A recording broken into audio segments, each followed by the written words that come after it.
ব্রহ্মদৈত্যের মন্দির, ওই সম্বন্ধে তোমাদের মনের মধ্যে শিশু মনে যে একটা অপদেবতার নামে নিবেদিত মন্দির যে ব্রহ্মদৈত্যের মন্দির, ওই ব্রহ্মদৈত্য ইয়েতে ছোটবেলা তোমার কি একটা আতঙ্ক বা একটা আতঙ্ক ছিল? আতঙ্ক ছিল, সবাই ওদিকে রাত্রেবেলা সন্ধ্যার পরে যেত না, একটা ভয় ছিল। আচ্ছা, কি হবে কি না। শুনেছি আমি রাত্রেবেলা বুঝে ব্রহ্মদত্ত আসতেন, এসে বাড়ি ঘুরে ঘুরে দেখতেন, আর সে খরম দিয়ে আসতেন, শব্দ হতো, তখন সবাই ভয় পেত। আচ্ছা, কাহিনী এটা সত্যি, মানে মিছা কাহিনী না, সত্য কাহিনী। হ্যাঁ, সত্যি।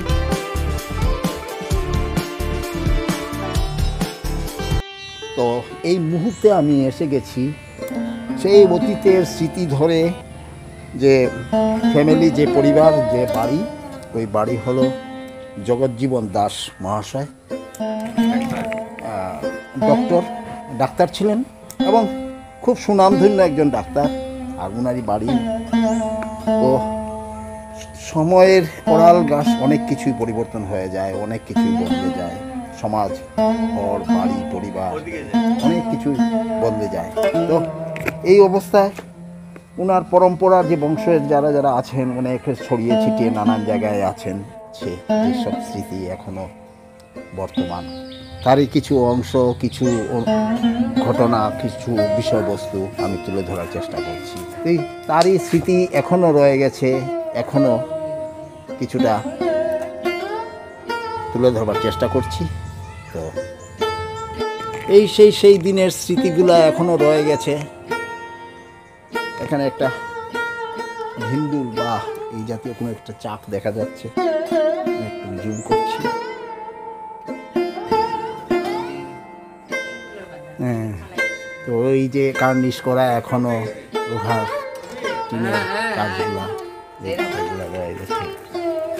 অনেক কিছু লুপ্ত হয়ে গেছে, সময়ের সঙ্গে সঙ্গে অনেক পরিবর্তন, পরিবারগুলো ভেঙে টুকরো টুকরো হয়ে নানান জায়গায় চলে গেছে। সেই আমি কথা বলতে বলতে এগিয়ে গেছি যেখানে সেখানে সেই মণ্ডপ ঘরের দিকে, যেখানে পরম্পরা পুজো হতো, সেই দিনের সেই দুর্গা মণ্ডপ, এখন এই পরিবেশ, এই পরিস্থিতি এইভাবেই পড়ে রয়েছে। আচ্ছা, সেই দিনে সেই মণ্ডপ যেখানে দুর্গা পুজো হতো, ঠাকুর নেই, অন্য জায়গায় স্থানান্তরিত হয়ে গেছেন, কিন্তু মণ্ডপ রয়ে গেছে, সেই কুর্সি রয়ে গেছে, সেই আসন রয়ে গেছে, আর রয়ে গেছে সেই স্মৃতিগুলা।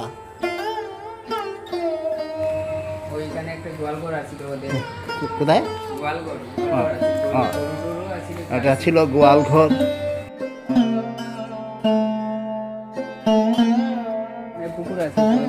হ্যাঁ, পুকুরটা আছে ওখানে, যাওয়া যাবে।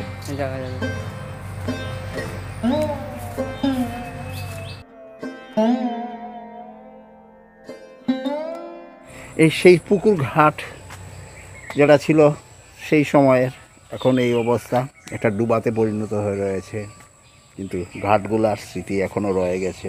তো কথা বলতে বলতে যে জায়গাটার জন্য এখানে প্রসিদ্ধ, যে এখানে একটা কিউরিওসিটি, একটা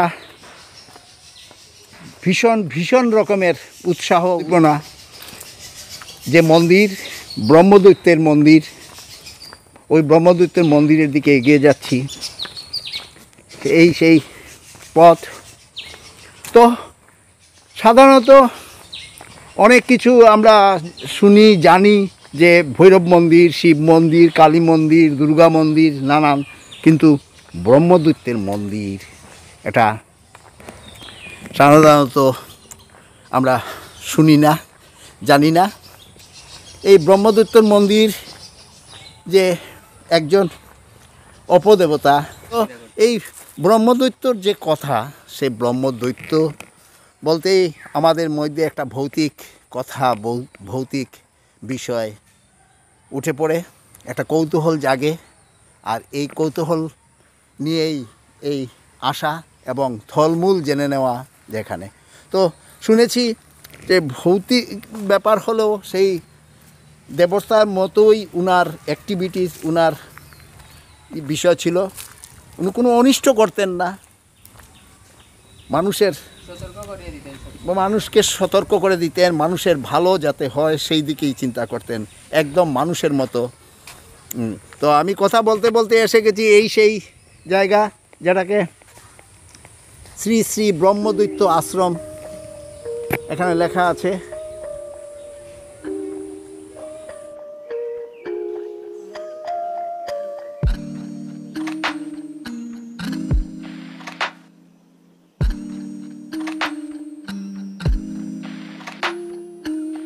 ব্রহ্মদৈত্যের আশ্রম, আর এই হলো তার পরিবেশ। এই সেই ব্রহ্মদৈত্যের আশ্রম।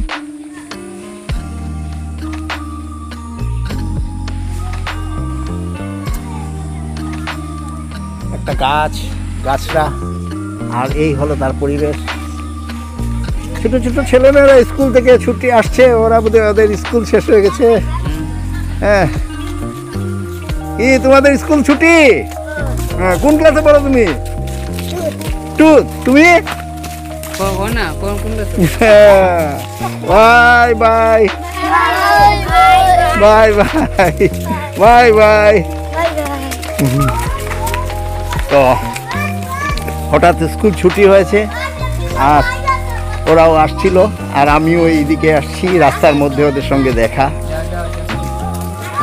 তো এই সেই গাছ ব্রহ্মদৈত্য আশ্রমের, আর এই মন্দির।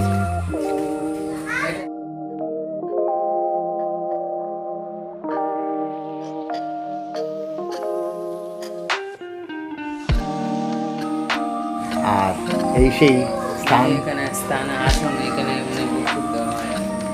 আর এই যে একটা ছোট্ট মঞ্চ পাকা তৈরি করে রাখা হয়েছে, এবং এই গাছ, এখানে ব্রহ্মদৈত্য বাবার ভোগ নিবেদন করা হয়, ভোগ দেওয়া হয়। আমি শুনেছি এটা খুব জাগ্রত, খুব অনেকেই দেখেছেন, আবার অনেকেই দেখেননি। তো এই সম্বন্ধে একটু জেনে নেই, তো এই সম্বন্ধে একটু জেনে নেই প্রবীরের কাছ থেকে। আচ্ছা প্রবীর, বলো তো, এই যে ব্রহ্মদৈত্য বাবা, যে উনার এখানে আসন কিভাবে হলো, কি ওই সময় আসন কিভাবে হলো? এখানে আসন তো অনেক আগের কথা, এগুলো আমরা তো নিজে জানতে পারি না। আচ্ছা, আমরা পুরানা দাদুরা বা বাবারা বলতে পারবো। বাবার মুখ থেকে শুনেছি যে উনি ব্রহ্মদৈত্য বাবাকে নিয়ে আনা হয়েছে ওই বাংলাদেশ থেকে। হ্যাঁ, বাংলাদেশ থেকে আনা হয়েছে। আর বাংলাদেশ থেকে অনেক আগে একজন লোক এখানে আনে স্থাপন করেছেন। স্থাপন করার পরে ওইখানে গ্রামের লোকরা এখানে ওই এটা পুজো টুজো বা আসন টাসন বুক টুক এগুলা দেন। আনার পর থেকে এই গ্রামে উনি তো দিনের বেলা তো সবে তো দেখা করে আসন পূজা টুজা সব করে, রাত্রেবেলা অনেকে দেখে না। হ্যাঁ, অনেকে দেখতে পায়, বা ওই সময়টা দেখতে পায়, উনিকে জাগিয়ে দেন আর কি। আচ্ছা আচ্ছা, জাগিয়ে দেন কিভাবে দেখা যায়? ধুতি পরে, ধুতি আর গ্রামের মিডিলের রাস্তা, ওই পার থেকে গ্রামের 5টা গলি আছে আমাদের।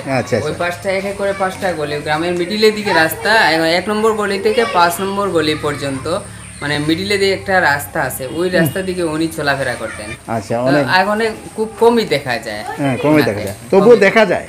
আচ্ছা, তুমি দেখেছিলে কি? না, আমি দেখিনি, কিন্তু আমার বাবা আমার মা তারা দেখেছে, ওরা গল্প করেছে প্রায় সময় দেখতে। ধুতি পরনে, খালি গায়ে, লম্বা চড়া পৈতা পরনে লোক, আর চুল লম্বা ছিল। আর কি মানে হাতে কোনো লাঠি উঠি? হাতে লাঠি থাকতো সবসময়। মানে আর অনেক উঁচু লম্বা প্রায় 6-7 মানুষে গ্রামের মানুষ ওরা দেখতো, কিন্তু আমরা দেখিনি, কোনোদিন দেখিনি। আচ্ছা আচ্ছা, আমরাও ইচ্ছা ছিল দেখে। আমি তো ওই মন্দিরে আমি একবার ওই যে ওয়ালের যেগুলো খাজগুলো হয়েছে, ওই মিস্ত্রির সঙ্গে কাজ করতে একবার আসছিলাম। আমাকে কি করেছেন, মিস্ত্রি বলেছে এখানে ওয়ালটা সিধা করে নেওয়া যাচ্ছে না, এখানে একটা গাছ আছে, ওই গাছ আছে, ওই গাছটা একটু ব্যান্ড হয়ে ওয়ালে টাচ করছে, এখনো ভাঙা আছে, দেখেন এদিকে ওয়াল লিন্টেন গুলা সিধা করে নেওয়া যাচ্ছে না। আমাকে কি করেছে মিস্ত্রি বলেছে, তুমি ওই গাছটা দিকে একটু ফুটে ওই ডালগুলো কেটে ফেলো। আমি ওই কি করছি, ওই ডালগুলা কেটে উঠতে গিয়েছি, একটা ডাল কেটেছি, আর আরেকটা ডাল কাটার আগে অটোমেটিক আমাকে কে যেন ধাক্কা মেরে অটোমেটিক নিচে ফেলিয়ে দিছে। আমি বুঝতে পারছি না তখন কি হয়েছে কিনা। আমি কিন্তু গাছে উঠার আগে এমনি গাছটাতে নমস্কার দিয়ে উঠেছি, কিন্তু মিস্ত্রি আমাকে কি করেছে বলেছে যে মানে উঠে গাছটা কেটে।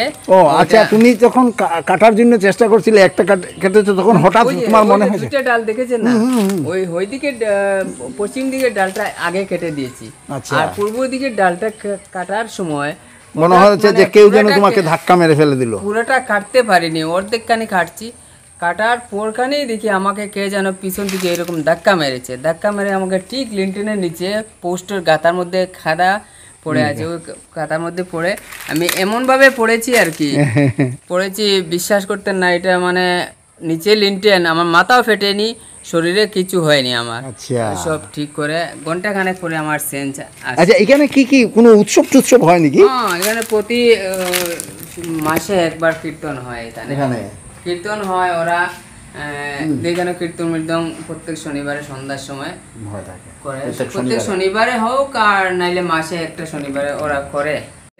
মাটির খড়ির চুলা দিয়ে গুলা খিচুড়ি টিচুড়ি বানায়, কীর্তন মীর্তন করে, আর তারপরে সবাই প্রসাদের মতো খায়, খায় চলে করে যায়, ওই এতটুকু। আর ব্রহ্মদৈত্যের ভোগটা কিরকম হয়? ভোগটা তো যে যেদিন পারে দেয়, ওই যে অনেকে মানে গ্রামের যে যখন পারে, যার একটা চাহিদা মতো বা মনের বাসনা আছে তাই এমনি দিয়া থাকে। আচ্ছা আচ্ছা, ওই আসনা আছে ভোগটা, আজকে রেগুলারও যদি দিতে পারে কেউ দিতে পারবে, কিন্তু এটা হলো যার যারের মর্জি। পেটে যখন খায় সবে তো দিতে পারবে, কিন্তু সবে সব সময় পায় না, হঠাৎ হঠাৎ করে এখানে বুকটা দিতে। তো মোটামুটি এই ব্রহ্মদৈত্যর আশ্রম বা ব্রহ্মদৈত্য সম্বন্ধে জানলাম রবিরের কাছ থেকে। তো এটাই বুঝে নিলাম যে ব্রহ্মদৈত্য যে একজন উপদেবতা, তো উনি একজন সেই ভৌতিক ব্যাপার স্যাপার এখানে জড়িত ঠিকই, কিন্তু এই আমাদের যে ভৌতিক বিষয়ের মধ্যে ভূত প্রেত বা যেসব দানব দত্ত এসব আছে, কিন্তু উনি একজন দেবতার উপদেবতা, যার ফলে গ্রামের মঙ্গলের জন্য উনি এই গ্রামের যেমন প্রহরী, গ্রামের কোনো বিপদ আপদের পূর্ব সংকেত এটা কাউকে না কাউকে উনি পৌঁছে দেন। এবং বয়স্ক অনেকেরাই উনাকে দেখেছেন, প্রায় 6-7 ফুট লম্বা আর সাদা ধবধবে চুল, বেশিরভাগ গভীর রাতে দেখা যেত, গভীর রাতে উনাকে দেখা যেত। আর ধুতি পরনে, একটা বড় পইতে, হ্যাঁ, আর লাঠি নিয়ে এই চলাফেরা করতেন, গ্রামের রাস্তায় ঘুরে করতেন। এবং যার যেরকম বিপদ, কোনো বিপদ আসলে সেই বিপদটাকে আগে ভাগে উনি সংকেত দিয়ে দিতেন, জানিয়ে দিতেন। তো এখান থেকে বের হয়ে আমি যাচ্ছি, এই হলো যে ব্রহ্মদৈত্যের সম্মুখের দিক। এই গাছটাকেও পূজা করা হয়, এখানে নানান সিন্দুর পরানো, এই গাছটাকেও পুজো করা হয়, এই যার ফলে সিন্দুর দেখা দেওয়া আছে। আর এই হলো সেই মন্দির, ব্রহ্মদৈত্যের মন্দির। তোমরা দেখেছো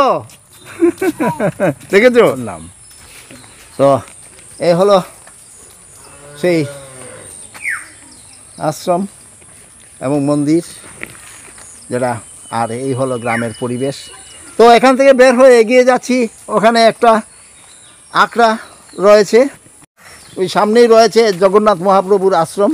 আর জগন্নাথ মহাপ্রভুর আশ্রমের দিকে প্রবীণ আমাকে নিয়ে যাচ্ছে, আর এই সঙ্গে সঙ্গে ওরা আছে আমার সঙ্গে, এই যে ওদেরকে দেখা যাচ্ছে, ছাত্রছাত্রীও আছে ছোটো ছোটো ওরা। শ্রী শ্রী জগন্নাথ মহাপ্রভুর আশ্রম। তো শ্রী শ্রী জগন্নাথ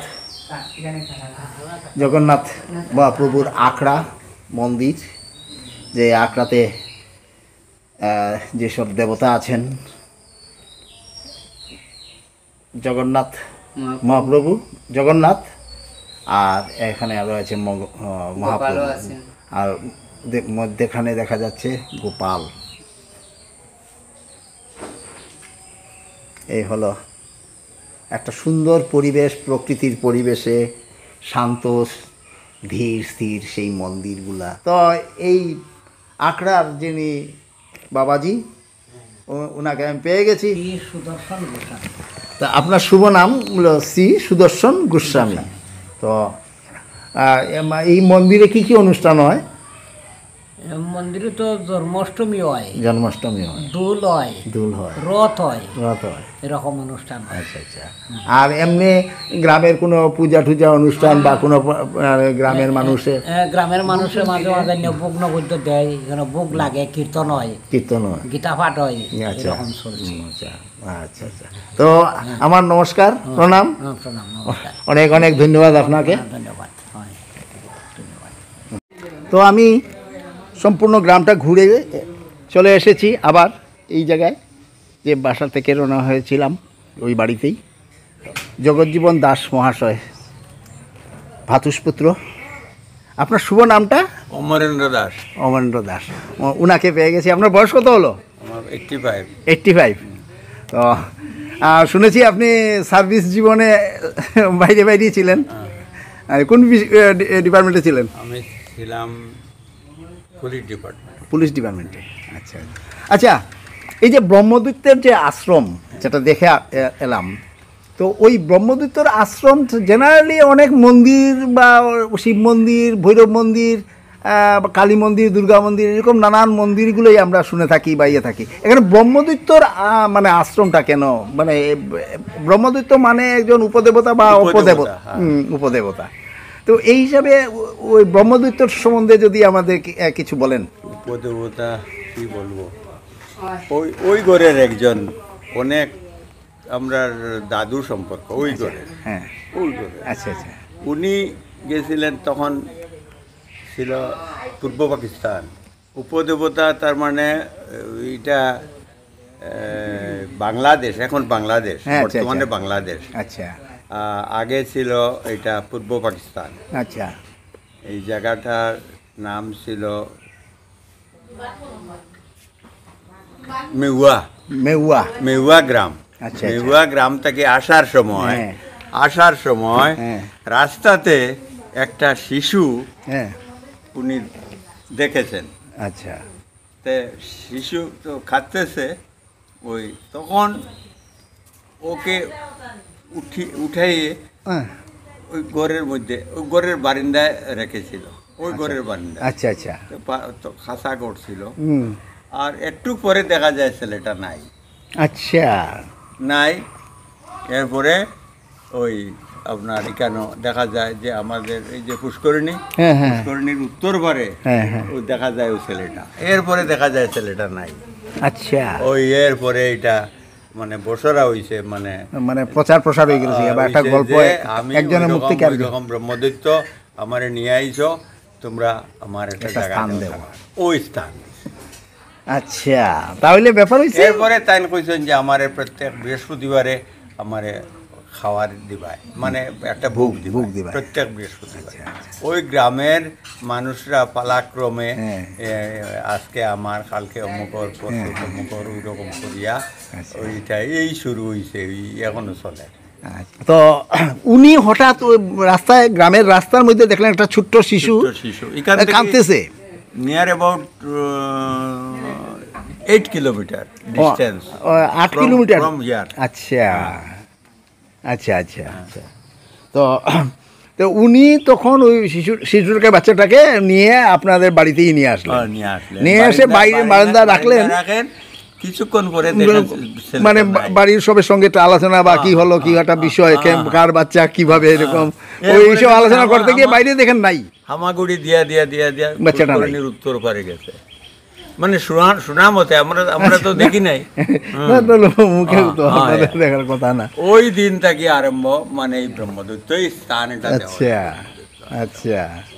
তো বড় কাহিনী এটা, সত্যি মানে মিছা কাহিনী না, সত্য কাহিনী। হ্যাঁ সত্যি। মানে আপনি আমার ওয়াইফ। আচ্ছা আচ্ছা। নমস্কার। আপনিও মানে এই বিষয়ে, ব্রহ্মদৈত্যর বা আশ্রম বা ইয়ের বিষয়ে আপনিও অনেক কিছু, এখানে আসার পরে আপনার আগের থেকে তো এই ঘটনাটা সম্ভবত বহুত আগে। এখানে যখন আপনি এই বাড়িতে নতুন আসলেন, আমার যে দাদু, আচ্ছা, ওই দাদুরা গল্প করছে। আচ্ছা, তো আপনি যখন এই বাড়িতে যখন আসলেন প্রথম আপনার বিয়ে হওয়ার পর, তখন আপনার মধ্যে এই বিষয়টা নিয়ে একটা কীরকম অনুভূতি হয়েছিল, কীরকম আপনার ইয়েটা হয়েছিল আর কি? সবার মুখে শুনেছি যে ব্রহ্মদৈত্য এখনো মানে আমরা গান কীর্তন করি দেন, আমরা মান্যতা করি। আচ্ছা আচ্ছা, ঠাকুর বলিয়া ব্রহ্মদৈত্য তো আপনি বুঝছেন? বুঝছি ব্রহ্মদৈত্য, হ্যাঁ ব্রাহ্মণের। আচ্ছা আচ্ছা, ব্রাহ্মণের ইয়ে ওইটার লাগে এটা ব্রহ্মদৈত্য। আচ্ছা আচ্ছা, কিন্তু এই ব্রহ্মদৈত্য আজ পর্যন্ত কেউ অনিষ্ট করে না, মানে সবেরই আমাদের বাড়ি যখন ডাকাতি হয় এই ব্রহ্মদৈত্য বাবা তাই রক্ষা করছে। আচ্ছা, আমাদের বাড়ি যখন তারপরে প্রবীর বললো যে অনেক উঁচু, মানে প্রায় 6-7 ফুট উঁচু এক ধুতি পরনে খালি গায়ে বিরাট পৈতা ঝুলানো আর লাঠি নিয়ে আস্তা গ্রাম ঘুরতেন অনেক রাতে। আসতেন তো ডেইলি আসতেন। আপনার সবার খবর পাই, আপনি দেখছেন নাকি ওনাকে? আমার ও ছেলে দেখছে, আমার দেওরের ছেলে। আচ্ছা, মানে এখানে গেছে তার খাওয়া ভাঙ্গা আছে। আচ্ছা আচ্ছা, হঠাৎ করছে ঘন্টা করে দৌড়িয়ে করে গেছে। দেখছে কিরকম এতটা করে ছোট দেখছেন তো, যে করে আনছিলা ওগুলো ওই যে আমরা মান্ডব আছে আগে, আমরা এখানে একজন মানুষ আসলা, আমরা বাসুর আসলা, ঠান্ডা সবাই বাবু বাবু হইতো। আমরা বাড়ির মূল আমরা যেটা শ্বশুর এই করে।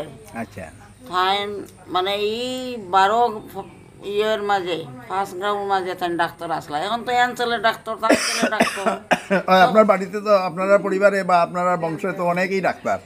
আমরা এরা আমরা যেটা মাসের ছেলে। আচ্ছা, কিন্তু যেটা মাসের মূলত তাই ডাক্তার আসলা। জ্যোতিবাবু তাই তো খুব প্রসিদ্ধ ডাক্তার আসলা, খুব নাম। আমি যাচ্ছি যে RKRC এমই স্কুল, ওই স্কুলে এই গ্রামের একটা, যেখানে এই বাড়িতেই পুজো হতো, যে দুর্গা পূজা হতো। এটা যখন এখান থেকে শিফট হয়ে শহরের বাড়িতে চলে গেছে, তখন এই গ্রামের কোনো দুর্গাপূজা আর হতো না।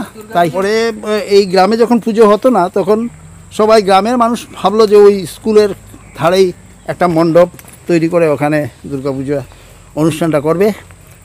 তাই ওখানে স্কুলটা এবং স্কুলের ধারে সেই দুর্গাপূজার মণ্ডপ দেখার জন্য এগিয়ে যাচ্ছি। গ্রামের ভিতরের পায়ে চলা পথ, যে রাস্তা, ওই রাস্তা। শেরুলবাগের ব্রহ্মদৈত্য মন্দির, এক অলৌকিক লোককথার খুঁজে এসেছিলাম এই গ্রামে। কোনো ভূত প্রেত অপদেবতার নামে কোনো মন্দির, এ কথাটা যেন ভাবাই যায় না, যেন একটা অবাস্তব অবান্তর। কিন্তু এই অবাস্তব কথাটাই আজ প্রত্যক্ষ করে নিলাম এই গ্রামে শেরুলবাগে এসে। মনের অদম্য কৌতূহল ও রহস্যবেদী জিজ্ঞাসা আমাকে নিয়ে এলো এই গ্রামে। আর এই গ্রামে পুরনো বন্দি বাড়ি খ্যাতনামা ডাক্তার জগৎজীবন দাস মহাশয়ের। ওনার বংশধরদের কাছ থেকেই জানলাম এই ব্রহ্মদৈত্য মন্দিরের ইতিহাস, আরও অনেক কিছু। আর এখান থেকে খোঁজ পেয়ে গেলাম ডক্টর জগৎজীবন দাস মহাশয়ের 9 ছেলের মধ্যে সর্বকনিষ্ঠ পুত্র শ্রীভূমি শহরের নীলমণি রোডের বাড়িতে থাকেন আমার খুবই পরিচিত বিধুদা। আর তাই এখান থেকে সোজা বের হয়ে আমি চলে যাব শ্রীভূমি শহরের ওই নীলমণি রোডের বাড়িতে বিধুদার সাথে দেখা করব। ওখান থেকে ওনার কাছ থেকে আরও কিছু তথ্য জানার চেষ্টা করব। তো এখন যাচ্ছি এই গ্রামের, যেখানে একটি মাত্র দুর্গাপুজো হয়, যে স্কুল ঘর, আর ওখানেই রয়েছে একটা স্থায়ী মঞ্চ। হাঁটতে হাঁটতে এসে গেছি সেই RKRC এমই স্কুলে।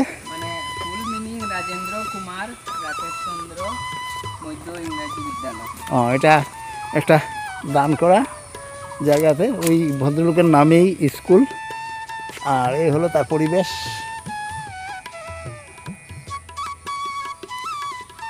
আর এই হলো এই এমই স্কুল, মধ্যম ইংরেজি বিদ্যালয়। আর স্কুল ঘরেই যে দুর্গমণ্ডপ, নেতাজি মঞ্চ, RKRC এমই স্কুলের সেলুর বাগ সবই তো হয়েছে, বেশি দিন হয়নি, 2006-এ। আর স্কুলের কক্ষ, আর এই হলো পুজো মণ্ডপ, দুর্গা মণ্ডপ। এখানে দুর্গা পুজো হয় প্রতি বছর। আর এটাই বোধহয় গ্রামের মানে একটাই পূজা, এখন একটাই পূজা হয়। আচ্ছা, এটা মানে সার্বজনীন দুর্গা পূজা। নীলমণি রোডে তো উনার যে শহরের বাড়ি, আমি আগেই বলেছি উনাদের বংশধররা অনেক জায়গায় ছড়িয়ে ছিটিয়ে রয়েছেন। আর তার মধ্যে শ্রীভূমি শহরেও উনি আছেন। আর সবচেয়ে আনন্দের যে আমি জগজ্জীবন দাস মহাশয়, ডক্টর জগজ্জীবন দাস মহাশয়ের 9 ছেলের মধ্যে যিনি সর্বকনিষ্ঠ, বোধহয় সর্বকনিষ্ঠ। আপনার শুভ নামটা? সরোজ কুমার দাস। সরোজ কুমার দাস, যাকে সবার কাছে, আমাদের এই শহরে, ছোট্ট শহরের কাছে সবার কাছে বিধুদা নামে পরিচিত। এবং তো ওনার কাছ থেকে ওনার যে গ্রামের বাড়ির যে ব্রহ্মদৈত্যের যে আশ্রম মন্দির যেটা দেখে এসেছি, এবং টুকরো টুকরো ভাবে যে সব ইতিহাস আমি জানতে পেরেছি, তার কিছু অংশ আমি বিধুদার কাছ থেকে জেনে নেব। যে বিধুদা যখন ছোটবেলা উনাদের গ্রামের বাড়িতে সেই সেলুর বাগে যে দিনগুলি কাটিয়েছেন তার একটু অংশ। আচ্ছা বিধুদা, তুমি যখন ছোটবেলা তো ওই গ্রামেই বড় হয়েছো? হ্যাঁ। আচ্ছা, ওই সময়ে তোমার কিছু? আমি বেশি বড় হয় নাই, ওই গ্রামে পাঠশালা স্কুলটা আমার গ্রামে পড়েছি। ওই গ্রামে পাঠশালা স্কুলে পড়েছো? আচ্ছা, নামটা কি স্কুলটার? স্কুলটা সুকুমারী পাঠশালা। সুকুমারী পাঠশালা। তো ওই সময় যতটুকু সময় তুমি গ্রামে কাটিয়েছো, ততটুকুর মধ্যে যে তোমার ওই গ্রামের যে পরিবেশ, তোমার স্কুলের সহপাঠী, বা ওই যে বিশেষ করে যে মন্দির, যেটা ব্রহ্মদৈত্যের মন্দির, ওই সম্বন্ধে তোমাদের মনের মধ্যে শিশু মনে যে ওর মতো নাতি নাকি? আচ্ছা, কি নাম তোমার? সপ্তর্ষি দাস। আচ্ছা, গুড, খুব সুন্দর নাম তোমার। তোমার নামটা আমাকে দিয়ে দাও, আমার নামটা তুমি নিয়ে নেবে, হবে চেঞ্জ? আচ্ছা, তো ওর মতো বয়সের সময় যে তোমার যে একটা কিউরিওসিটি, একটা ভৌতিক পরিবেশ বা একটা পিকুলিয়ারিটি, যেটা আমরা জানি যে শিব মন্দির, দুর্গা মন্দির, কালী মন্দির, ভৈরব মন্দির, নানান মন্দির, বা এক একজন গুরুদেবের নিবেদিত এক একটা মন্দির, কিন্তু একটা অপদেবতার নামে নিবেদিত মন্দির, যে ব্রহ্মদৈত্য মন্দির। আমি একটা কথা বলি, আমাদের বাড়িতে আমার বাবার আমলের আগের থেকে দুর্গাপূজা হতো। আচ্ছা, দুর্গাপূজা হতো, আমি মণ্ডপটা দেখে এসেছি। এবং সব পূজা হতো, দোল পূজা, দুর্গা পূজা, মনসা পূজা, যত পূজা সবই এক্সেপ্ট কালী পূজা। কালী পূজা হতো না। আচ্ছা আচ্ছা, আর সব পূজা হতো। আচ্ছা, আমাদের বাড়িতে অষ্টমীর দিন আমরা সব সময় দেখেছি ছোটবেলা থেকে ওখানে একটা ভোগ দেওয়া হতো। আচ্ছা, আর ওই ভোগ দুর্গার ভোগের আগে ওই ভোগটা দেওয়া হতো। আচ্ছা, সবসময় দেখেছি। আচ্ছা, আর বড় হয়েও দেখেছি আমাদের বাড়িতে সবসময় দুর্গা পূজা হতো। এখন বাড়ির পূজাটা আমরা টাউনের বাড়িতে নিয়ে আসছি, টাউনের বাড়িতেই হয়। তবে তোমাদের ওই যে মন্দির মণ্ডপ, যেটা ওই মণ্ডপটা আমি দেখে এসেছি। মণ্ডপটা দেখে এসেছি যে ওখানে কন্টিনিউ বোধহয় তোমাদের ছোটবেলা থেকেই পুজো হতো। আর এখন বোধহয় কয়েক বছর ধরে, 4-5 বছর ধরে এখন আর পুজো হচ্ছে না। মণ্ডপটা আছে, ঠাকুরের মন্দিরটা আছে, কুর্সিটা আছে, কিন্তু কোনো ঠাকুর নেই। তবু আমি দেখে এসেছি যে স্মৃতি ধরে রাখবার জন্য আমি আমাদের পূজাটা এখন করিমগঞ্জ টাউনে হয়। টাউনে? হ্যাঁ, আমি শুনেছি। এই বাড়িতেই হয় না? এই বাড়িতে 3 বছর হয়েছিল। আমার দাদা বাড়ি আরেকটা আছে, হ্যাঁ, দাদা নাই, ওই বাড়িতে হয়। আচ্ছা আচ্ছা, 2 বছর ধরে বাড়িতে হচ্ছে। আচ্ছা আচ্ছা, তো ওই সম্বন্ধে ওই প্রসঙ্গ যেটা আমার ওই ব্রহ্মদৈত্য আর ইয়েতে ছোটবেলা তোমার কি একটা আতঙ্ক বা একটা? আতঙ্ক ছিল, সবাই ওদিকে রাত্রেবেলা সন্ধ্যার পরে যেত না, একটা ভয় ছিল।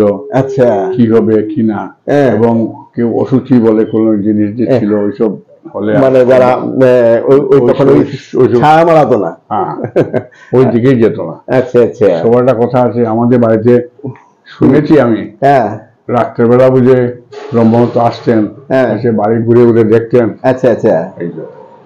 হ্যাঁ বলো। এইসব দেখেছি, শুনেছিও। ছোটবেলা থেকে আমি নিজেও থেকে দেখি নাই, শুনেছি সবাই, গ্রামের সবাই দেখেছি আমাদের বাড়িতে আসতেন, আসে খরম দিয়ে আসতেন, শব্দ হতো।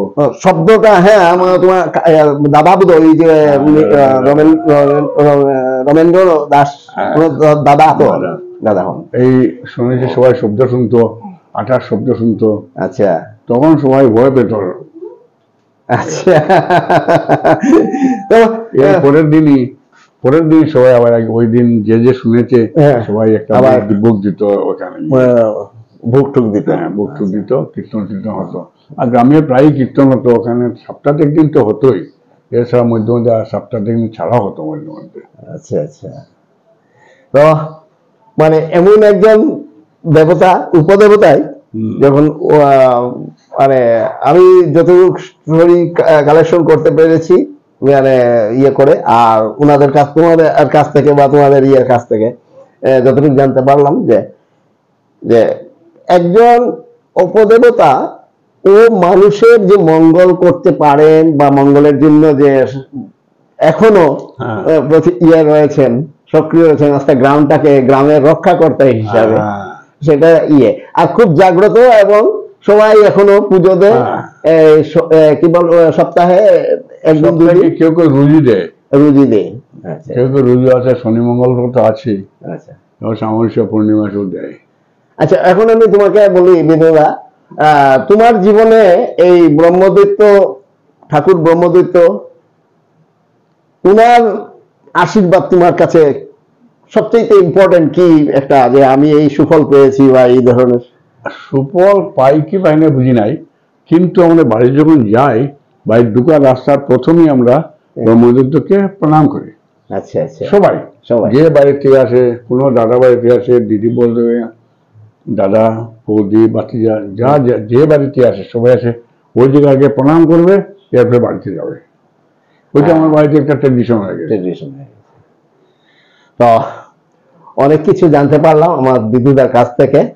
আগে বলেছি, আবার বলিনি, বিদুদা এই শহরের একজন মানে ইয়াং চ্যাপ, এখনো এই 79 না, এই 79 বছর বয়সেও ইয়াং, কিন্তু সেই দিনের সেই আজও এতদিন ধরে এই শহরে দেখে আসছি বিদুদাকে, সেই দিনের সেই স্টেশন রোডের শেফাল ঘোষের দোকানে, ব্রাহ্মণবাড়িয়াতে আড্ডা থেকে শুরু করে স্টেশন রোডে উনার যে পার্টসের বড় প্রতিষ্ঠান ছিল, বিজনেস দোকান ছিল, সেখানেও ওই আজও বিদুদা এইরকমই আছেন। বিদুদা, তুমি অনেকদিন এইভাবেই থাকো, ভালো থাকো, সুন্দর থাকো। নমস্কার। নমস্কার।